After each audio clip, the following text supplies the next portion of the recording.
We all have legs. Apple will soon have arms. That was a bad joke. Wow. Yeah, that was pretty bad. Wow. But yeah. Oh, I lost the video feed. Did you? Yeah, it's a bug in Skype. Well, I won't worry. Let's not worry about it. Seems okay over here. That's all that matters. Yeah, no, it's fine. This is literally a bug in the client Skype thing. Anyways, bugs aside, Apple is going to ship a 5 nanometer 12-core processor, which is going to be based off of their A series processors. No surprise there. Next year in their Macs. And so that'll be interesting to see how that compares to their Intel product line and how they more so the OS too. Here's what I'm really worried about this. And I say that as a Microsoft fan because, we have been struggling collectively, not you and I, but Microsoft, with this Windows 10 on ARM thing. And what we've seen most recently, like that Surface Pro X that you have, but just more generally in the Qualcomm processors as well, is they've really had to fork the processor line and really go deep on making this thing different. And I think what we're going to arrive at the other end is something that's like a Frankenstein's monster of a design. Has nothing to do with the original ARM product, Well, it has some things, obviously, the notion of big and small cores, et cetera, et cetera. But,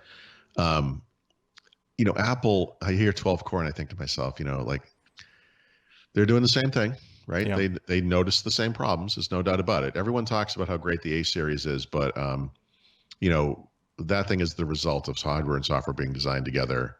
They work together. That's a very specific kind of platform. You can't just run Mac OS on it and expect it to be fantastic. So that's what we're seeing there.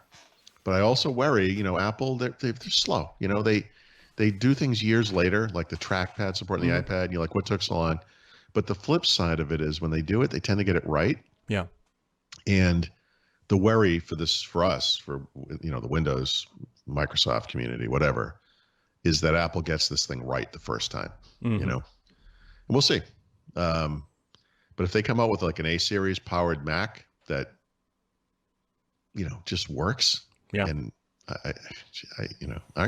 you have to be worried about that. You have to be. Yeah, there's tons of questions which we don't know, and maybe we'll get some hint of it at WWDC potentially, maybe, because you got to think about the lead time for developers if they're going to support this. But you know what?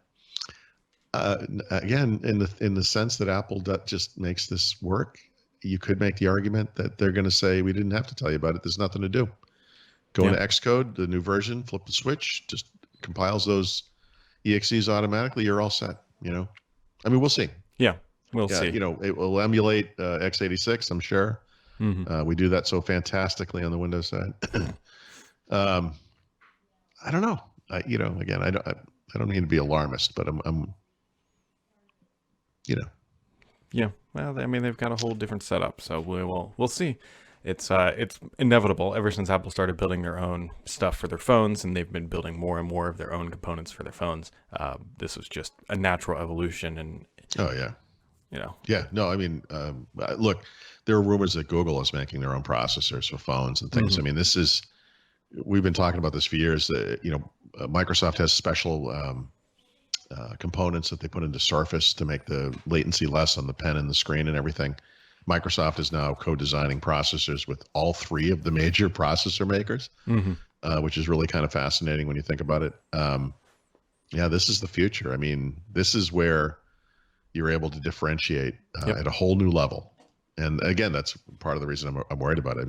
The A-series processors, whatever, but they get a lot of accolades for that. And if they can pull it off on the desktop, it'll be interesting. Yeah, it will be. We'll see how this shakes out. I kind of do hope that Apple starts to talk about it and doesn't just say, ta-da, here you go.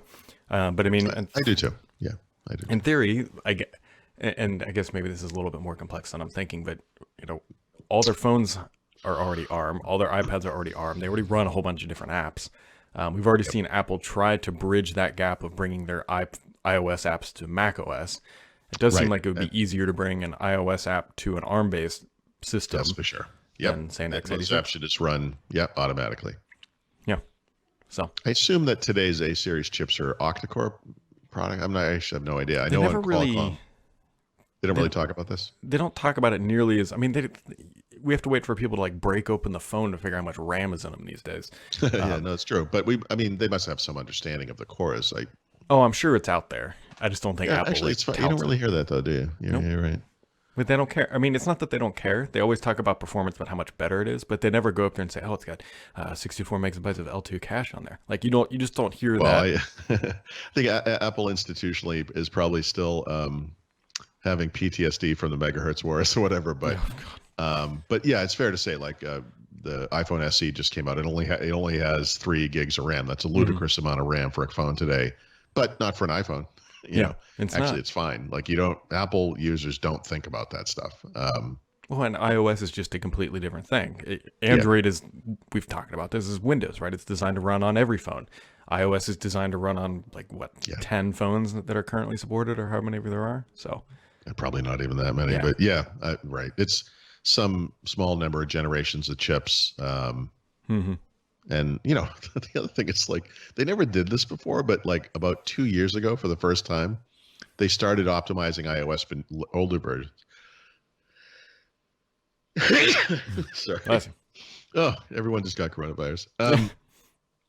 They started optimizing iOS for older versions of the phones and the devices, and further, extending this. I don't know what to call it. I guess it's a lead. I don't know. So advantage, whatever. Yeah.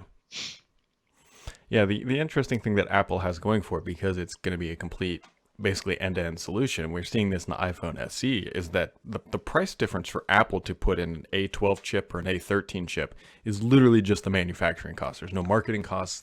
Everything else is all baked in. So it's like, should we spend $41 to put in whatever an A12, or should we spend $43 or $45 or whatever it is? So the flip side of that is that's not true on the Qualcomm side. Exactly. Yep. Yeah, the Qualcomm 865 or whatever the newest chip is today is incredibly expensive compared to the 855 or the low, the mid-level tier. You probably get a 6 or 7 series, whatever. And I think that's part of the reason Google is supposedly going to move to a mid-level chip. Like they just can't, you can't turn a profit. Yeah. When you're that small, as a phone maker. And Apple doesn't have that concern. Apple's all about these kind of little advantages, right? They do this everywhere in their business. I mean, it's fascinating. It took them a long time to get there, but it's. I think the iPhone SE is sort of the culmination of all of that work to get to a point where they can actually build a high quality, low cost device. And like you just imagine some guy was just walking through the parts bin thing, just said, "Oh, well, let's grab all these," and just threw them into an iPhone 8 shell and just said, "What can I ship it?" Well, by the way, that's probably more accurate than you think. Like they've done stuff like this in the past. I mean, they went low cost on the iPad with starting with the 9.7 version, and that thing took off and went gangbusters. A no-brainer, so cheap, but with modern parts inside, right? And then they improved the screen over time, et cetera. They did it with the iPad Mini. That thing sat there unchanged for years with what I don't remember what the processor was anymore, but the iPad Mini 3 or 4 or whatever. Was kind of stagnating, and then they come up with a new version. Same thing. They don't change the body, don't change the screen, but now it has the modern processor, and it's like this. You just future-proof this thing. Like it's interesting. It is, and it's good for today. It is, given what's going on in the world. The Apple has done a good job of maintaining that kind of premium-esque like look and feel of just the brand, not necessarily all their products, but the brand. And then being able to effectively scale down a premium experience into a lower priced product, which is, again, like you said, the entry-level iPad and the entry-level now iPhone SE. They've done a good job, and that's really hard for larger companies who have to go buy out a Qualcomm chip at whatever price they're charging to compete. It's tough. It's tough. You could look at this like the PC market. We were just talking about. We just recorded an episode of the Surface doc, behind the scenes thing, and. We talked about how Surface Pro 3, essentially that design has continued straight through the Surface Pro 7. Microsoft can't go back and put modern chips in a PC that uses an older design and expect it and save any money. Like it's you put new chips in a Surface Pro 3 body, you've created a Surface Pro 7. Like you're basically, I know it's not completely true, but it's a little bit of a problem. So like on the Surface side, we know the result of cost cutting is we get something like the Surface Go, and it's not the same thing. I mean, Surface Go to Surface Pro today is not the same as iPhone SE to the iPhone whatever we're Oh on yeah, now, 11. correct. I mean, it's not the same. Like it's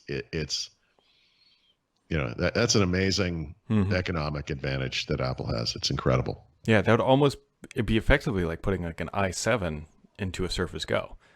Yeah, yeah. But still selling it for $500. Yeah, exactly. Which, by the way, to bring this thing full circle, might be part of the explanation behind this A series move with the Mac. It's a much smaller business, but if they could actually, do what Qualcomm has promised, Core i5 performance. Yeah. Which and I then, believe Apple can. Of all companies, they're the ones chasing it down very quickly. well, but then they'll have that cost savings, right? Oh yeah, and it's not exactly. like the Mac is a low margin business. I mean, it's still they're still making crazy amounts of money, but if they can sell this thing for under $1,000, and it would be fanless probably, or low, small fan, whatever. Yeah. So here's my prediction, Paul. Here's my prediction. Apple is in the future, at least in the near-term future, when they announce this stuff, I bet that Pro Series products have like Core i7s, and that like the Mini, the Air, if they still have the Air, whatever, the MacBook, anything non-Pro related will then now have their chips. Yeah, and that's how they differentiate, is Pro versus not Pro. I bet that's what they do, and it makes a lot of sense. And the price advantage is going to be, not scary is the wrong word, but to what we just said with the iPhone SE, they will get to a point where they can just walk down the parts bin thing and say, okay, we're just going to grab that one, this one, and here's a MacBook Air for $599. It'd be a different world. I mean, but we're already seeing it. I mean, that's like I said, Apple still makes very expensive products, high margins, everything. But my God, like when you look at like iPhone SE, iPad Mini, and then whatever the entry level iPad is today, there's probably a couple of them now, but these are products that are they're not just competitive from a features and usability perspective. They're competitive from a price perspective, and that's not a conversation we would ever have had about Apple in the past. But the interesting thing there, though, is they're price competitive, but their margins are so much better than the competition. I know they're still. That's the thing. Like they're in a good. That's unheard of, and I don't know if we credit Tim Cook with this or whatever, but I don't think you can't not credit him. I mean, he's a supply chain guru. That's where he got his chops. So, right. I mean, this seems like a natural extension of what he did when he came to Apple, which was look at the supply chain and say, no, we need to reduce the number of steps and put this all in one place and put it in the cheapest place. It's incredible. I mean, this is, we'll see what happens. But I mean, this could all flop. Yeah, it's still possible. But you'd have to imagine that if Apple can get a MacBook Air style device out for $500, it would get bought up in schools overnight. Well, the other thing too is that this thing flopping doesn't matter in the slightest because this is the Mac. So if low end Macs don't do they just sold keyboards that don't work for 3 years and the product line's fine. Like they also have a fallback, right? So if this A series thing isn't as great as everyone thought it was going to be on the Mac, well, look what we have over here. It's like the evolution of the iPad Pro, which they could just sell in a tablet form. A laptop form factor as well, if they wanted to. Yep, this will be another big transition for Apple. It'll be fun to watch this one shake out and see how the market effectively tries to react to it as well. Yeah. So, speaking of other things that are changing, Cortana now has a new app from the Windows. Does it? Sort of. I guess it does. Yeah, technically it is. So if you've been missing out on your conversational features in Cortana, you can now do that at least with the latest Insider build. So. Yeah. So there you go. Yep.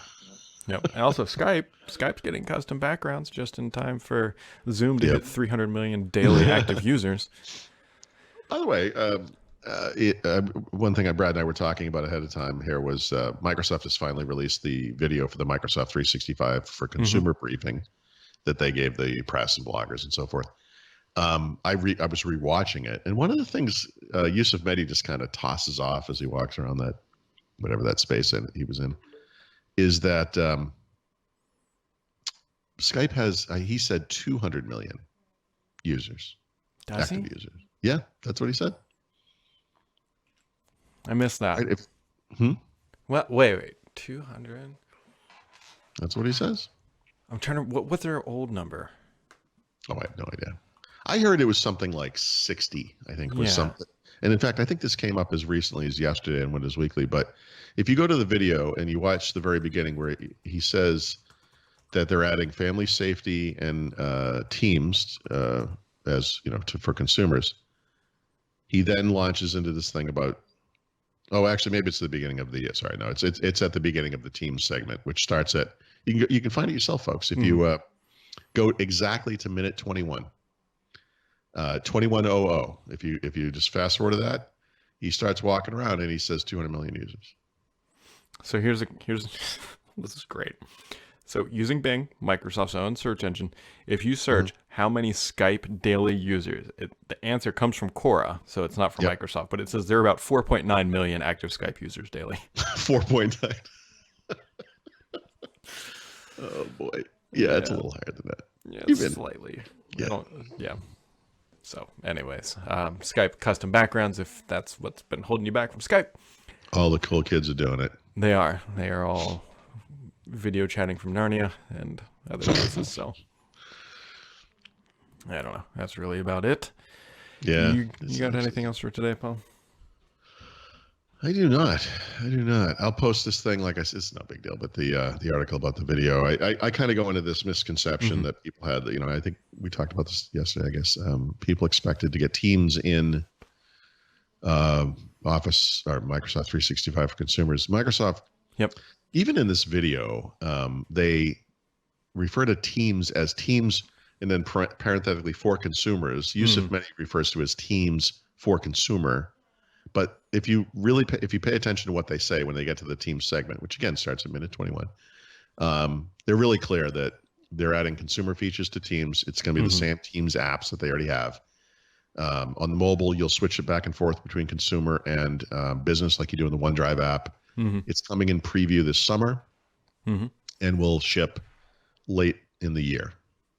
So in the video, at least, they were clear. The one thing I'm going to do after we're done with this is go look at their announcement back from I think it was March 30th, and see how they worded it there, because it's striking to me how many people didn't understand what was happening. I asked Mary Jo yesterday the same question I asked you yesterday, which was, what was your understanding of how, and she was clear on it like you were. So I don't know. I think this is a Microsoft miscommunication thing. Yep. Well, I mean, it is. They shouldn't have. We mentioned this. We should have just recorded our whatever. But we'll end on this. They shouldn't have rebranded it to Microsoft 365 or whatever until the team stuff was available, because that's what people are associating. The rebranding with the features available, and we got the rebranding without the features. Even if just in preview. Yeah. That's their favorite word. That's their favorite word. Catch all of you right back here next time.